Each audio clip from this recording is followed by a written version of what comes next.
दोस्तों, तुर्की के सूबे अजमीर में कल आने वाले 7.0 के ज़लज़ले की यके बाद दीगरे फुटेजेस सामने आ रही हैं। गिरने वाली हर इमारत के अंदर की एक अलग कहानी है।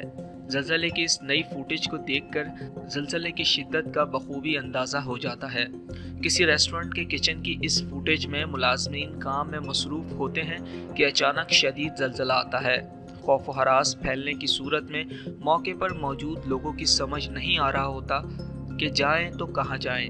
लिहाजा परेशानी के आलम में लोग खुद को महफूज करने के लिए टेबल्स के नीचे बैठ जाते हैं और इस दौरान रेस्टोरेंट के किचन के दरो दीवार हिलते रहते हैं और सब कुछ तहस नहस हो जाता है।